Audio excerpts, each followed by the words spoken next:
இப்போ ரெட்ரோ நாயகனின் ப்ரொடியூசரை பார்க்க போகிறோம். சிவகுமார் சார், நான் சொன்ன அவர் பிடிக்கல போல் நீங்கள் கொஞ்சம் டீச் தான் சொல்லியிருக்கீங்க சார். இன்னைக்கு நிறைய பேர் இந்த மேடையில் அவங்களுடைய வாழ்க்கை கதை சொல்லும் பொழுது உங்களுடைய பேர் நிறைய இடத்துல இருந்துச்சு. பிகாஸ் அவங்களுடைய வாழ்க்கையை நீங்கள் உங்களுடைய சின்ன சின்ன விஷயங்கள் பண்ணி சின்ன சின்ன உதவிகள் செஞ்சு மாற்றிருக்கீங்க. That is the kind of wonderful individual you are. Tamil சினிமானுடைய என்றும் என்றென்றும் மார்க்கண்டேயன். உங்களுடைய பலத்த கரகோஷங்களுடன் let's welcome Sivakumar sir on stage. வணக்கம் sir, thank you so much for being here. ஒரு 2 வார்த்தைகள் இந்த சந்தோஷமான தருணத்தில். ரொம்பவும் சந்தோஷமாக இருக்குது, அளவில்லாத சந்தோஷமாக இருக்குது. ரெட்ரோ ஹீரோ கார்த்திக் சுப்புராஜ், சந்தோஷ் நாராயணன் இவங்க தயாரிப்பில் உருவான இந்த படம் மாபெரும் வெற்றி பெற வேண்டும் என்று முதல்லையே என்னுடைய வாழ்த்துக்களை தெரிவிச்சுக்கிறேன். சூர்யாவுக்கு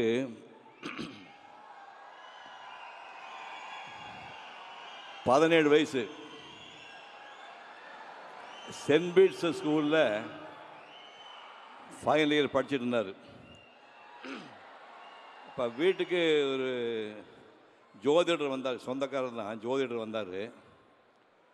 2 பசங்க ஜாதகத்தை கொடுங்க அப்படின்னாங்க. சூர்யா கார்த்தி ஜாதகத்தை கொடுத்தேன். பார்த்துட்டு இந்த பையன் கலைத்துறையில் பெரிய ஆளாக வருவான் அப்படின்னாரு. சூர்யாவா கார்த்தியா அப்படின்னேன். இல்லை சார், பெரிய தம்பி தான் அப்படின்னாரு.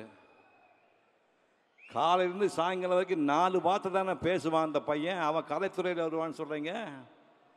ஒருவேளை டைரக்டராக வருவானோ கார்த்தி சுப்ராஜ் மாதிரி, இல்லை கேமராமேனாக வருவானா? முகத்தை வச்சு பண்ணுற தொழில் அப்படின்னா நடிகராக வர போகிறானா? ஆமாம் சார். யோ நீ லூஸ் ஆயா அப்படின்னா. அது மட்டும் இல்லை சார், உங்களை விட நல்ல ஆக்டர்னு பேர் வாங்குவார், உங்களை விட நிறைய அவார்டெல்லாம் வாங்குவார், உங்களோட நிறைய சம்பாதிப்பார்னு சொன்னான். இந்த ஆள் ஏதோ மரம் கண்டு போச்சு போறதுக்கு, நீ போங்க சார்ன்ட்டேன். சூர்யா அதை பார்த்துட்டு இருந்துட்டு நான் நடிகனாக போகிறேன்னா ஐயோ, நடிகன் மகன் நடிகனானு தலையெழுத்து எனக்கு, அப்படியே எனக்கு ஆசையே இல்லைன்னு சொல்லி அதுக்கப்புறம் லயோலா காலேஜ் போய் பிகாம் முடித்தார். முடிச்சுட்டு பிஎன்டின்னு ஒரு கம்பெனியில் போய், பிஎன்டி கம்பெனியில் போய் எக்ஸ்போர்ட் கம்பெனியில் வந்து வேலை பார்த்துட்டு இருக்கிறார். வேலை பார்த்துட்டு இருக்கும்போது நாங்கள் வந்து மலேசியாவில் ஒரு கலை நிகழ்ச்சிக்கு போயிருந்தோம். தமிழ்நாட்டுக்கு எல்லா ஹீரோயினும் போயிருந்தோம். டைரக்டர் வசந்தும் என் கூட வந்தார். நிகழ்ச்சி முடிஞ்சு வரும்போது, நிகழ்ச்சி ஒரு நாள் முன்னாடியே வசந்த் மெட்ராஸ் போகணுன்னு ஆசைப்பட்டார். மெட்ராஸ் போகும்போது எங்கள் ஃபேமிலி டாக்டர் கூட வந்தவர், அவங்களும் அதே ஃப்ளைட்டில் மெட்ராஸ் வராங்க. சூர்யாவுக்கு ஃபோன் பண்ணி, நம்ம ஃபேமிலி டாக்டர் வராருப்பா, நீ ஏர்போர்ட்டு போய் ரிசீவ் பண்ணி வீட்டில் ட்ராப் பண்ணு சொன்னேன். சூர்யா வந்து ஏர்போர்ட்டுக்கு போயிருக்காரு. டைரக்டர் வசந்த் அதே ஃப்ளைட்டில் வராரு. சூர்யா பார்த்தாரு, இந்த பையன் யாருங்க அப்படின்னு முதல்ல பார்க்குறாரு. இந்த பையன் யாருங்கன்னாருங்க. சிவகுமாரோட சன்னுண்ணா. சரின்னு போயிட்டார். 2 நாள் கழித்து எனக்கு ஃபோன் பண்ணார்.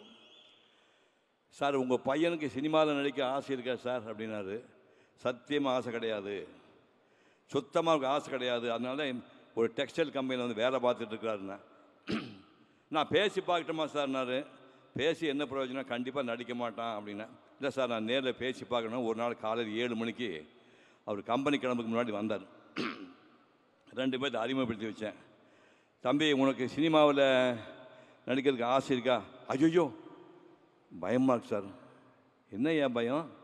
25 வருஷமாக உங்கள் அப்பா சினிமா நடிச்சிட்ருக்கிறாரு, அவர் உங்கள் வீட்டிலே இருக்காரு, அவர் பார்த்து பயப்படுங்க நீ? இல்லைங்க, எனக்கு சினிமா பற்றி ஒன்றும் தெரியாது, எங்களுக்கு எதுவுமே தெரியாத பையன்தான் வேணும் அப்படின்னு விட்டாங்க.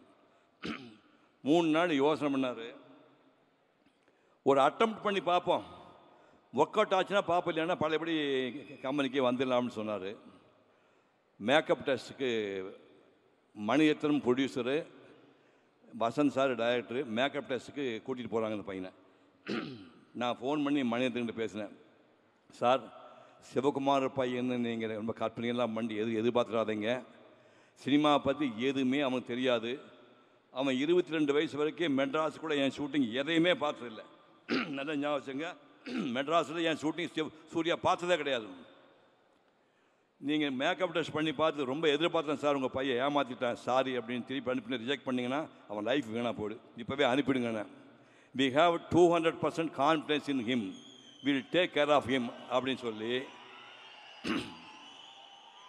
டெஸ்ட் எடுத்து ஓகே பண்ணிட்டாங்க. நேருக்கு நேர் படம் ரிலீஸ் ஆச்சு. அந்த முதல்ல கேட்டீங்கல்ல, அவள் வருவாளா அவள் வருவாளா பாட்டு, அந்த பாட்டு ஷூட் பண்ணியாச்சு. அந்த படத்தை பார்த்து டைரக்டர் ஒரு வார்த்தை சொன்னார், இந்த க்ளோஸ்அப்பில் இருக்கிற சூர்யா கண்கள் வந்து தமிழ்நாட்டுக்கு பெண்கள் தூக்கத்தை தொலைக்கக்கூடிய கண்கள். டேய், இந்த கண்கள் தமிழ்நாட்டு பெண்கள் தூக்கத்தை கலைக்க போகுதுடான்னு சொன்னார். அப்படி சினிமாவையே கணவர் கூட நினைக்காத இந்த பையனை ஒரு நடிகனாக்கிய டாக்டர் மணிரத்னம் அவர்களுக்கும் வசந்த் அவர்களுக்கும் பாதம் தொட்டு நான் நன்றியை தெரிவித்துக் கொள்கிறேன். அதுக்கப்புறம் ஒரு 2 படம் சரியாக போகல, ஏன்னா அவருக்கு ஒன்றுமே தெரியாதில்லை. அப்புறம் பாலான்னு ஒரு டைரக்டர் வந்து நந்தான்னு ஒரு படத்தை எடுத்து, டேய் தமிழ்நாட்டில் மிகச்சிறந்த நடிகர் ஒருத்தனை வருவிடான்னு ப்ரூவ் பண்ணார்.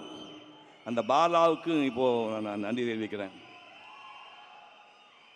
ஒரு ஃபுல் ஃப்ளெஜ் ஹீரோ ஆனுங்கிறதுக்காக ஒரு ஜீன்ஸ் பேண்ட் போட்டுட்டு 4 மணி நேரம் டான்ஸ் ஆடுவார் வீட்டில். 4 மணி நேரம் நான் பார்த்துருக்கேன். பேர் பாடியில் ஸ்வெட்டு ஒழுகிட்டே இருக்கும். 4 hours நான் சாப்பிட டான்ஸ் ஆடுவார், டான்ஸ் கற்றுவங்கிறதுக்காக. அதுக்கப்புறம் சங்கர் மாஸ்டரு பாண்டியன் மாஸ்டர் கூட்டு அதிகாரம் 4 மணிக்கு பீச்சில் போய் குட்டிக்கரணம் போட்டு ஸ்டண்ட்டெல்லாம் கற்றுக்கிட்டுறாரு. என்னுடைய சித்தறிவு கட்டியவரை இங்கே சொல்கிறேன், உடம்பை போட்டு வருத்தி புழிஞ்சு 6 பேக் பண்ணவன் யார் இருக்காங்க? ரொம்ப ஹம்பிளாக சொல்கிறேன், சூர்யாவுக்கு முன்னாடி 6 பேக் பண்ணவங்க தமிழ்நாட்டில் எந்த நடிகர் இருக்கிறான்?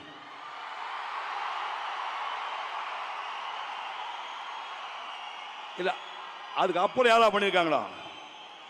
கார்த்தி பண்ணியிருக்கானா? சார் 6 பேக்னு ஒன்று இருக்கின்றதே எனக்கு அவரை பார்த்து தான் சார் தெரியும்.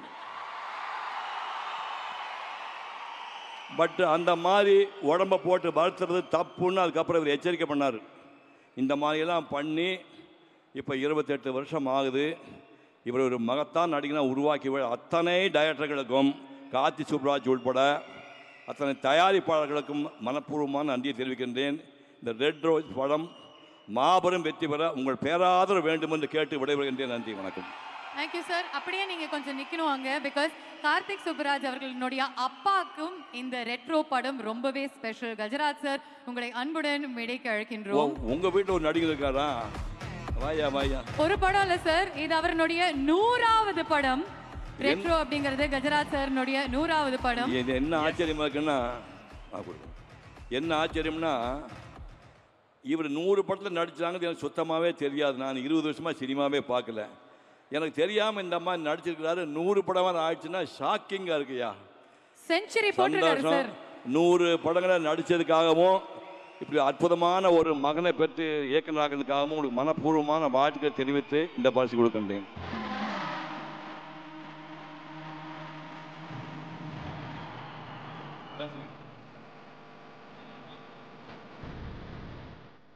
கஜராஜ் சார்னுடைய 100வது படம், அதுவும் உங்களுடைய மகனுடைய படம் அப்படிங்கிறது இன்னும் ஸ்பெஷலான ஒரு மூமெண்ட். எங்களுடைய மனமார்ந்த வாழ்த்துக்கள் சார் உங்களுக்கு. அனைவருக்கும் வணக்கம். சினிமாவின் லெஜண்ட்ஸ் இங்கே இருக்காங்க, சிவகுமார் சாரும் நாசர் சாருக்கும். அவங்களுக்கு முன்னாடி நான் என்ன பேசுகிறேன்னு எனக்கு தெரியல. எனக்கு இந்த மேடையில் இதான் ஃபஸ்ட்டு டைம் எவ்வளோ பெரிய மேடையில் நான் நிற்கிறது.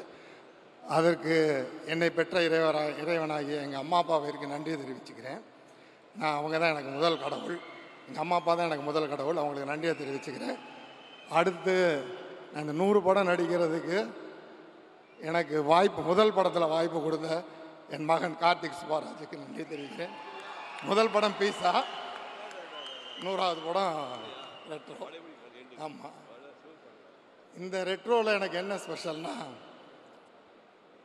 சிவகுமார் சார் என் அன்பு செல்வன் சூர்யா சார் அவர் கூட நடித்தது வந்து உண்மையிலே எனக்கு மிகப்பெரிய விஷயம். அவரை பற்றி எல்லாருமே பெருமையாக சொல்லிட்டாங்க. அவர் அகரம் ஃபவுண்டேஷன் மூலமாக எத்தனையோ பேர் பயனடைஞ்சிருக்காங்க. ஸோ அவரை மாதிரி வாழணுன்றது எல்லாருடைய விருப்பமாக இருக்கணும். பட் வாழ்வது ரொம்ப கஷ்டம், அவர் மாதிரி வாழ்வது.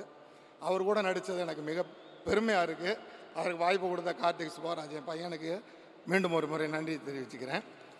அவர் வந்து எல்லாரையுமே கேர் எடுத்துக்குவார் சூர்யா சார். ஒரு சின்ன விஷயம் சொல்கிறேன். ஷூட்டிங் அப்போ ஒரு போட் சீனு, அந்த போட் சீனில் வந்து ஜோஜி ஜார்ஜ் அவர் உட்கார்ந்துருக்காரு. காற்றடிக்குது, அந்த அந்தமான் ஐலண்டில் காற்றடிக்குது. அந்த போட் அப்படியே நகழும் போது எல்லோரும் பார்த்துக்கிட்டு இருக்கோம். சூர்யா சார் ஓடி போய் அந்த கைத்தை பிடிச்சி இழுக்கிறாரு. அது உண்மையிலே அன்றைக்கி நான் பார்க்கும் பொழுது அவர் எவ்வளோ தூரம் அவர் கோ ஆர்டிஸ்ட்கிட்ட அவங்களுடைய கேர் எடுத்துக்கிறாருன்றதை அன்றைக்கி நான் பார்த்தேன் நான். ஸோ அவருக்கு மிகப்பெரிய நன்றி. அவர் கூட நடித்ததுக்கு நான் மிக பெருமை அடைகிறேன். நன்றி. இந்த படம் மிகப்பெரிய வெற்றி அடைய மீண்டும் ஒரு முறை என்னை படைத்த இறைவனாகிய எங்கள் அம்பாவிடம் வேண்டிக் கொள்கிறேன். நன்றி, வணக்கம். இதற்கு வாய்ப்பளித்த ப்ரொடியூசர் 2D ப்ரொடியூசர் ராஜசேகர் சாருக்கும், ஸ்டோன் பெஞ்ச் என் மருமகன் கார்த்திகேயனுக்கும், ஆமாம் அவர் என் மருமகன் தான், அவருக்கும் நன்றியை தெரிவிச்சுக்கிறேன். நன்றி, வணக்கம். Thank you sir, thank you so much. ரொம்ப நன்றி. நீங்கள் இப்படி பேசுகிறது உங்களுடைய 100வது படத்துடைய மொமெண்டம்க்கு நீங்கள் வாங்கி பேசுகிறத கார்த்திக் சுப்ராஜ் சார் கீழே உட்காந்து ரசிக்கிறது பார்க்குறதுக்கு அழகாக இருக்குது. Thank you sir, thank you sir, thank you sir.